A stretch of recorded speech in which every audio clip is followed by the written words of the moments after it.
Hello sa lahat! Meron tayo rito, Vivo, ang model nito, Y53 1606.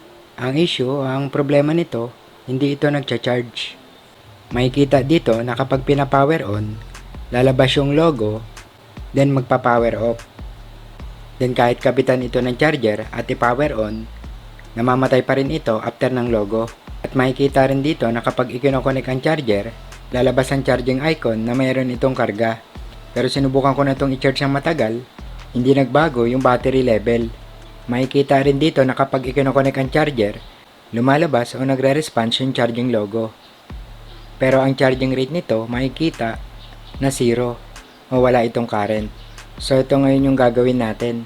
Tara at simulan na natin! Sa mga ganitong kaso, ang kadalasan nagkakaproblema rito, yung tinatawag na thermistor, current resistor, fuse resistor, o kung ano man yung tawag dito. Itong ginagawa natin, basic na basic lang ito. Kahit bata na 20 years old, kayang-kaya ito.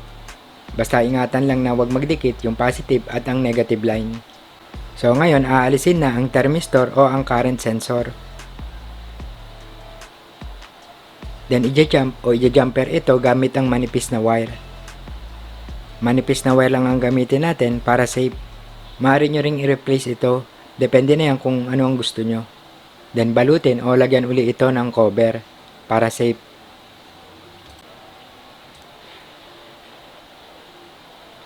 So ngayon, i-testing na. Makikita nyo dyan na bumaba yung battery level. Then nagkaroon na rin ito ng charging rate na 1.1. So pag ganyan, okay na yan. Then dire-diretso na itong nag-open. At nasubukan ko na rin itong i-charge ng matagal. At nagkarga na ito. So hanggang dito na lang muna. Sana nakatulong tong video natin at may natutunan tayo kahit na konti. Lalong-lalo na sa mga bagong tulad natin. At ayan, hello na sa mga tropa, sa mga master, sa mga nag-upload ng mga totoong impormasyon, sa mga sumusuporta at mga nagtitiwalang magpagawa sa atin. Ayun, thank you sa inyong lahat. At yun, okay na to. Okay. Okay.